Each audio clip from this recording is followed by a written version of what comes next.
Shalom, peuple de Dieu, shalom. Nous sommes encore là ce jour dans le sens toujours, dans le but toujours, tant pour moi, de nos prières matinales, dans cet aspect de l'adoration à Christ, dans cet aspect d'être en accord avec la parole du Seigneur. Donc, chers amis, nous devons comprendre que nous ne devons jamais baisser les bras.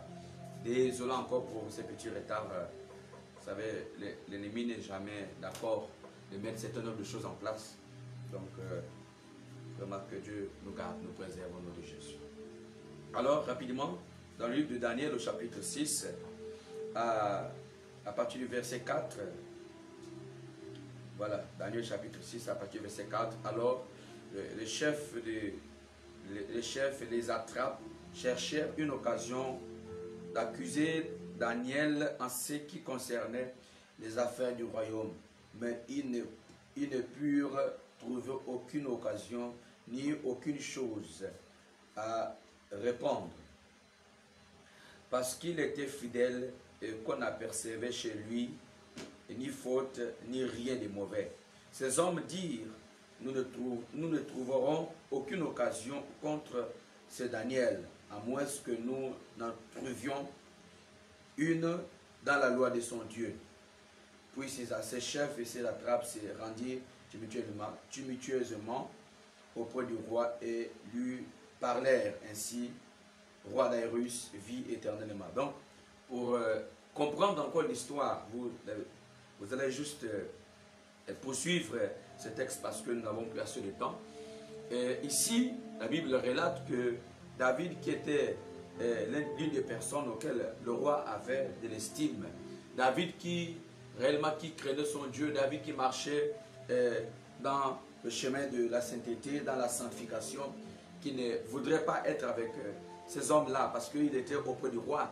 Ils pouvaient déjà imaginer la guerre qui existait dans cette époque parce qu'ils étaient jaloux de cet homme. Ils étaient jaloux de cet homme de Dieu et ils ont cherché à tout prix pour le casser, à tout prix pour le mépriser, à tout prix pour détruire tout ce qu'il était en train de faire. Mais quand nous poursuivons la lecture, on explique que le seul problème qu'ils avaient contre Daniel, parce que Daniel était un homme persévérant, il était un homme de prière, il était un homme qui connaissait son Dieu, il était un homme qui passait plus de temps dans la présence du Seigneur. Et la Bible dit qu'il priait 3 fois le jour, donc le matin, à midi et le soir. Et rien qu'à cause de cela, ils ont ces attrapes, donc les messagers, les personnes du roi qui étaient là, qui dérangeaient, qui étaient utilisés par les forces des ténèbres pour vouloir casser, pour vouloir détruire Daniel. Et ils ont comploté contre lui pour le tuer et en même temps le jeter dans la fosse au lion. Chers amis, vraiment cette histoire est vraiment très très très triste et très importante pour notre vie chrétienne, parce que vous allez remarquer que dans ce temps de la fin, il est important que vous sachiez, il est important que vous connaissiez des gens qui sont autour de vous, parce que nous avons souvent certaines personnes utilisées par les forces des ténèbres pour empêcher les autres d'avancer. Dans ce mouvement, dans le message de la sainteté, de la sanctification, il est important que vous connaissiez vraiment l'identité spirituelle de chaque personne qui vous côtoie, de chaque personne qui est au milieu de vous, de chaque personne auquel vous avez de l'estime. Parce que les démons sont capables de détruire. Vous voyez cette histoire de Daniel ici, les gens qui ont voulu le faire du mal, ce n'étaient pas des gens qu'il ne connaissait pas, c'était des gens qui étaient autour de lui, c'était des gens qui étaient auprès de lui. Donc c'est très important, chers amis. Peut-être que je vais revenir par la grâce du Seigneur au cours de la semaine pour donner un peu plus de précisions par rapport à cette histoire. Mais cette histoire est tellement profonde et réelle, et comprenons que c'est très dangereux, parce que lorsque vous ne connaissez pas ceux qui sont autour de vous et que le Seigneur ne vous révèle pas l'identité spirituelle des gens qui sont autour de vous, vous allez vous retrouver dans des situations précaires, vous allez vous retrouver dans des situations compliquées, vous allez vous retrouver où votre vie ne fera que, je veux dire, au lieu que vous avancez, au lieu que vous allez à un niveau, mais vous allez redescendre. Je vais m'arrêter par là parce qu'on n'a plus assez de temps, on va entrer dans la prière. Donc, demandez au Saint-Esprit de vous aider. Demandez au Saint-Esprit réellement de vous révéler des gens qui sont autour de vous. Il y a des esprits humains, il y a des personnes de mauvaise foi, il y a des personnes souvent qui nous côtoient, il y a des gens souvent qui sont autour de nous, mais ce ne sont pas des gens qui doivent être avec nous. Donc vous devez comprendre ces principes-là. Parce que c'est très important et le domaine spirituel est un domaine vraiment très important et à connaître. Donc, dans ce temps de la fin, l'ennemi ne manque jamais de faire quelque chose dans le but d'empêcher les vrais enfants de Dieu. Voilà pourquoi il passera par plusieurs chemins pour vous empêcher d'être en accord avec le Seigneur. Donc, élevons nos voix, demandons d'abord merci, demandons au Seigneur de nous forger en fait. Demandons au Seigneur de nous équiper ce matin, que partout nous allons mettre les pieds, que le Seigneur vienne naturellement nous donner cette force d'être toujours près de lui. Élevons nos voix et prions. Dieu Tout-Puissant, Dieu d'Abraham, Dieu d'Isaac, Dieu d'Israël, Seigneur, je viens auprès de toi parce que je sais que tu es là, que c'est toi qui nous donne la vie. C'est toi qui es notre Seigneur et Sauveur personnel. C'est toi qui nous ressource. Je viens auprès de toi, Seigneur, pour chercher ta volonté, pour comprendre, Seigneur, le but pour lequel tu m'as créé, le but pour lequel, Seigneur, tu m'as envoyé sur terre. J'aimerais comprendre, Père, que tu m'ouvres les yeux, Père Céleste, au nom de Jésus-Christ, afin que je comprenne, Seigneur, quelle est ma mission. Quelle est ma mission, Père? Je t'en supplie, Père. Aide-moi à être en accord avec toi, au nom de Jésus-Christ Nazareth. Seigneur, viens briser, Seigneur, viens détruire tous ceux qui combattent ma foi, tous ceux qui combattent ma vie, tous ceux qui combattent mes enfants, tous ceux qui combattent ma famille. Au nom puissant de Jésus-Christ, Seigneur, je sais que tu es là. Seigneur, je sais que tu es capable de faire la différence. Seigneur, je t'invite ce matin afin que tu m'ouvres les yeux. Je t'invite ce matin afin que tu me révèles l'identité des personnes que je fréquente, afin que tu me révèles l'identité, Seigneur, des personnes qui sont dans ma vie, les personnes dans ma famille. Oh Dieu, au nom de Jésus-Christ Nazareth, Père Céleste, je veux reconnaître ma position et savoir ce que je dois faire, Père, parce que je sais que l'ennemi n'est pour rien. L'ennemi n'est rien, il ne fait rien pour rien, Seigneur. Il est là, c'est pour créer, c'est pour montrer, c'est pour faire en sorte que des choses ne puissent pas être en accord. S'il te plaît, oh Dieu de gloire, j'ai besoin, Seigneur, j'ai besoin de ta parole, j'ai besoin de ta présence. Au nom de Jésus-Christ, au nom de Jésus-Christ, Seigneur, viens me restaurer. Ouvre mes yeux spirituels, Père, afin que je ne sois pas là pour stagner. Ouvre mes yeux spirituels, afin que je comprenne le but. Seigneur, la mission à laquelle tu m'as confié, Père. Au nom de Jésus-Christ Nazareth. Seigneur, ce matin, plus que jamais, nous voulons être en accord avec toi. Seigneur, ce matin, nous t'interpellons afin que tu nous assistes. Seigneur, regardez, quand nous lisons cette histoire de Daniel, il avait été menacé parce qu'il priait. Il n'avait rien fait de mal, parce qu'il priait seulement, parce qu'il cherchait la face. Il n'avait rien fait de mal, mais derrière cela, l'ennemi avait conspiré. Il avait utilisé des gens, des personnes, ses collègues qui étaient autour de lui pour lui faire la peau, pour lui détruire. Oh Dieu, Seigneur, ils ont cherché un moyen pour le détruire. S'il te plaît, Père Céleste. Mais nous pouvons souligner, mes frères, ici que la Bible déclare que Daniel était fidèle à son Dieu. Ils ont tout fait pour chercher un moyen, un moyen de contact, un moyen pour lequel l'atteindre. Mais la Bible relate que Daniel était fidèle à son Dieu, qui n'a trouvé aucune ouverture, aucun moyen pour l'attaquer, aucun moyen. Ils ont tout fait dans sa vie quotidienne. Chercher ses défauts, chercher sa façon de vivre. Ils n'ont rien trouvé parce que c'était un homme qui craignait Dieu. Nous allons ce matin demander au Seigneur de nous donner sa crainte. La Bible déclare que la crainte de l'Éternel est le commencement de la sagesse. Nous allons demander au Seigneur de nous équiper afin que nous soyons des hommes fidèles. Pour que les gens autour de nous ne puissent pas trouver un moyen pour dire Amen. Voilà ceux-là, ce sont parce que ce sont des chrétiens. Voilà ceux-là, ce sont ces personnes qui font cela. Oh Dieu, s'il te plaît Seigneur, viens nous ressourcer. Fais en sorte que nous restons également fidèles à toi. Fais en sorte que nous restons connectés en toi. Fais en sorte que nous puissions, Seigneur, rester au milieu de toi parce que tu es là. Tu es là au milieu de nous, Père Céleste. Donne-nous l'esprit de la fidélité qui n'est rien d'autre que ton esprit. Oh Dieu, nous avons besoin de toi. Élevons nos voix, prions. Cherchons la face de notre Dieu. S'il te plaît, Seigneur, viens nous ressourcer. Seigneur, viens nous donner ce privilège. Viens nous donner cette capacité de rester auprès de toi, de savoir qui nous sommes et des gens qui sont autour de nous. S'il te plaît, révèle-nous l'identité, Père. L'identité, Seigneur, nous nom puissant de Jésus-Christ. Parce que c'est toi qui es là. C'est toi qui es là, Seigneur. Afin que nous puissions, Seigneur, voir par où l'ennemi passe pour nous atteindre. Afin que nous puissions comprendre par où l'ennemi passe pour nous atteindre. Pour nous empêcher, Père, d'être en accord avec toi. Parce que tu es là au milieu de nous. S'il te plaît, Seigneur, au nom de Jésus-Christ, aide-nous à fermer toutes les portes auxquelles nous pouvons fermer. Saint-Esprit, viens nous révéler. Saint-Esprit, viens nous révéler des grandes choses. Saint-Esprit, viens nous révéler des grandes choses. Saint-Esprit, viens nous montrer le chemin. Montre-nous le chemin. Il y a des gens qui se sont fait avoir. Il y a des gens qui se sont fait tuer. Il y a des gens qui se sont fait persécuter. Il y a des gens qui sont tombés dans des situations compliquées. Parce que ces personnes ont commencé à côtoyer des gens auxquels la personne ne savait pas quelle était l'intention. Quelle était leur intention. Nous pouvons lire cette histoire et comprendre que Daniel ne savait pas où venait le mal.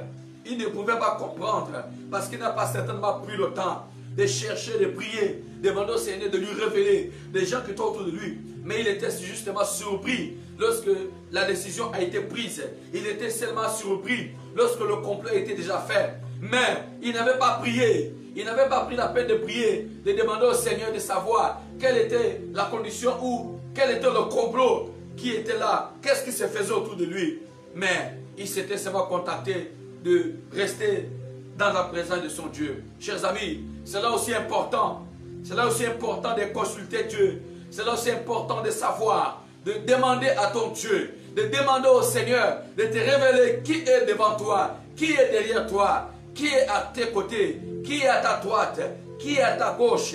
Parce que dans ce temps de la fin, chers amis, les démons, le diable n'est pas bête. Il sera toujours là pour créer des obstacles. Mais c'est important de savoir qui tu es en réalité.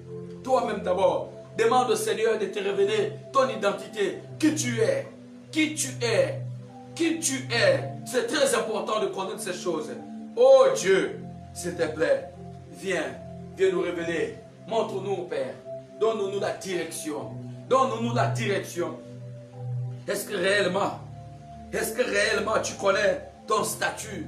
Est-ce que réellement tu sais qui tu es? Est-ce que tu sais réellement qui tu es? Il faut que tu cherches la face du Seigneur afin que Dieu te révèle qui tu es. Et lorsque Dieu pourra te révéler ton identité, qui tu es, c'est à partir de là maintenant. Tu dois maintenant demander l'identité de ceux qui sont autour de toi. Et lorsque tu sauras comment faire. Et le Saint-Esprit, lorsqu'il va te montrer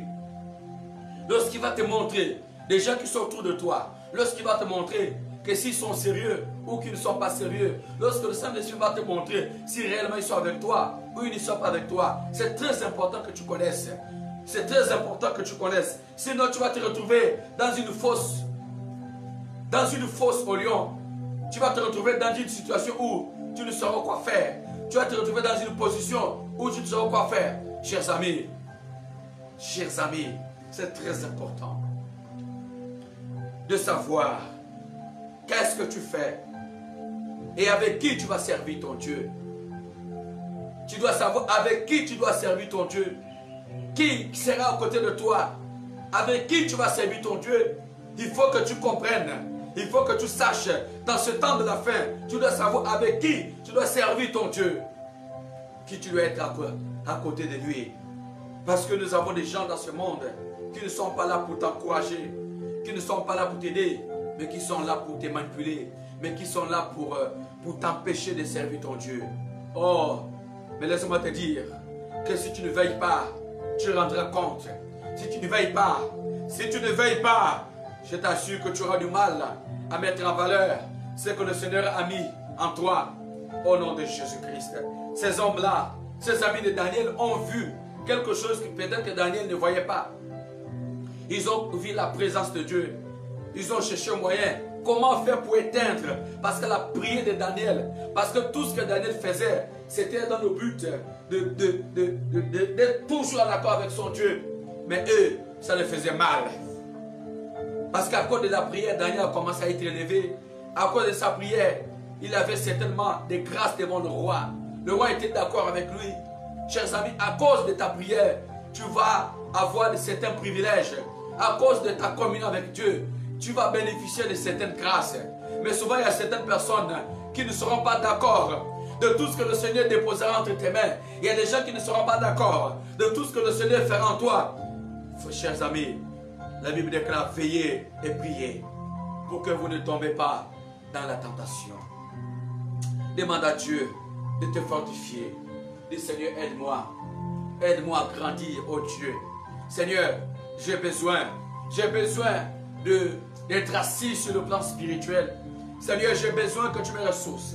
Seigneur, Saint-Esprit, je t'interpelle afin que tu viennes, Seigneur, me soutenir. Élève nos voix, prions au nom de Jésus. Tu es là, Seigneur. Tu es là. Tu es là, ô Dieu de gloire. Tu es là, Saint-Esprit. Tu es là, Père Céleste. Tu es là, ô Dieu. Seigneur, je veux connaître et comprendre ta parole dans d'autres dimensions. Au nom puissant de Jésus, j'ai besoin, Seigneur, que tu m'ouvres les yeux. Ouvre mes yeux, afin que je voie. Ouvre mes yeux, Seigneur. Nous devons veiller et prier. S'il y a des choses que tu vas faire que sans te rendre compte, l'ennemi est déjà passé. Si tu ne veilles pas sur ta foi, si tu ne veilles pas sur ta vie, si tu ne prêtes pas attention, il y a des portes que tu vas ouvrir sans le savoir. Il y a des choses que tu feras, mais qui donneront accès à l'ennemi pour vouloir t'atteindre. Il y a des gens qui ont été tués, il y a des gens qui ont été égorgés, il y a des gens qui ont été rejetés parce qu'ils n'ont jamais veillé sur la vie, parce qu'ils n'ont jamais veillé sur les gardes. Lisons la Bible. Il y a des gens qui ont subi des trahisons. Il y a des gens qui ont subi des trahisons dans la Bible. Il y a des juifs, des chrétiens qui ont subi des trahisons dans la Bible parce qu'ils n'ont jamais veillé. Parce qu'ils n'ont jamais veillé. Voilà pourquoi, chers amis, dans ce temps de la fin, nous devons connaître. Nous devons connaître l'identité des gens qui sont autour de nous. Au nom puissant de Jésus-Christ. Au nom puissant de Jésus-Christ. Seigneur, aide-nous à grandir. Aide-nous à grandir. Nous avons des esprits humains qui se baladent dans toute la ville. Nous avons des esprits humains qui se baladent dans le but de nous empêcher, de nous affaiblir. Nous avons des esprits humains qui sont là pour s'aimer la confusion. Nous avons les démons qui sont là pour s'aimer la confusion. C'est pour cela que vous devez connaître votre identité, votre statut. C'est pour cela que vous devez savoir qui vous êtes. Oh Dieu, s'il te plaît, Père Céleste, aide-nous. Aide-nous, Père. Dans ce temps de la fin, nous devons nous accrocher à Jésus à plus que jamais. C'est important de connaître les gens qui sont autour de toi. Ça peut être ton frère, ça peut être ta soeur, mais certainement qui ne sera pas là pour t'aider, mais qui sera là pour être un obstacle pour ta foi. Mais la Bible déclare que le salut est personnel. Le salut est personnel. Tu ne vas pas rater le ciel à cause de ton ami. Tu ne vas pas rater le ciel à cause de quelqu'un qui est autour de toi. Tu ne vas pas rater le ciel à cause des gens qui sont autour de toi. Il faut que tu fasses très attention. Veille et prie. Ouvre tes yeux. Alléluia. Oh Jésus-Christ. Oh Jésus-Christ. Il y a des choses que peut-être que tu vas vouloir expliquer à certaines personnes, mais les gens qui n'ont pas la même vision que toi ne pourront jamais te comprendre. Ne pourront jamais comprendre. C'est pour cela qu'ils vont combattre la vérité qui est en toi. Ils vont combattre la vérité qui est en toi. Les gens qui sont autour de toi, s'ils n'ont pas le même esprit, ils vont combattre la vérité qui est en toi. Voilà pourquoi tu dois comprendre. Lis cette histoire. Peut-être qu'après cela, lis cette histoire. Tu vas remarquer que Daniel se trouvait dans des situations compliquées. Pas parce qu'il avait posé un acte, mais à cause de son intimité. À cause de sa décision. Tu vas prier, dis Seigneur, au nom de Jésus-Christ, délivre-moi des hommes méchants. Délivre-moi des hommes méchants, Seigneur. Au nom de Jésus-Christ Nazareth. Seigneur, viens encore ouvrir nos yeux. Viens encore nous montrer le chemin, la vérité et la vie. Parce que tu es là. Oh Esprit de Dieu, tu es là au milieu de nous, Seigneur. Tu es là au milieu de nous pour nous donner la vie. Pour nous orienter, Père éternel des armées. Tu es là, Seigneur.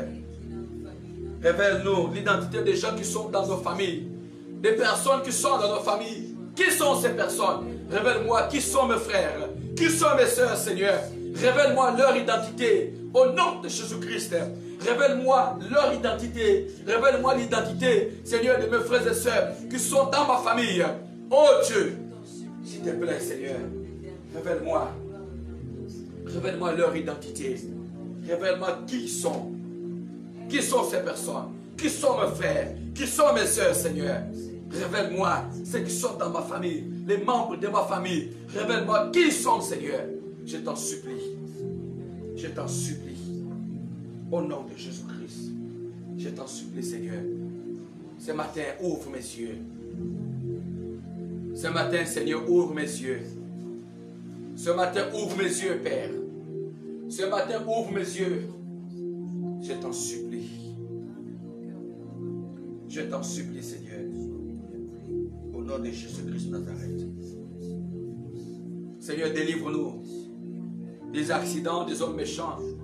Que des personnes qui vont se déplacer ce matin, ceux qui vont aller dans leurs occupations, ceux qui vont voyager, ceux qui vont aller ceux qui vont travailler, ceux qui vont aller là où ils ont l'habitude d'aller, Seigneur. Protège-les. Protège-les au nom de Jésus-Christ. Que ton sang, que le Saint-Esprit soit là pour veiller, que le Saint-Esprit soit là pour nous guider, parce que tu es là au milieu de nous. Oh Dieu de gloire. Merci Père Céleste. Au nom puissant de Jésus-Christ Nazareth, nous allons, Père, ce temps de prière dans le sang de l'agneau, dans le sang de Jésus-Christ Nazareth, et que le règne et la puissance te reviennent. Au nom de Jésus-Christ. Amen. Voilà, chers amis, désolé encore pour ces petits temps, parce que ce n'était pas facile de faire le direct ce matin, mais Jésus-Christ est Seigneur. Donc, nous allons rentrer dans un programme de jeûne et prière pendant 6 jours à partir de la semaine sous-prochaine. Donc, soyez connectés de temps en temps parce que je veux vous envoyer le programme au nom puissant de Jésus. Un jeûne de repentance. Nous allons chercher la face du Seigneur parce que nous devons connaître ceux qui sont autour de nous. Que Dieu nous révèle dans ce temps de la fin. Donc, je vous donnerai plus de précisions au cours de la semaine parce que à partir de lundi sous-prochain, nous allons commencer ces programmes de prière, de jeûne, de repentance. Et que le Saint-Esprit vous soutienne et qu'il vous garde. Shalom à tous.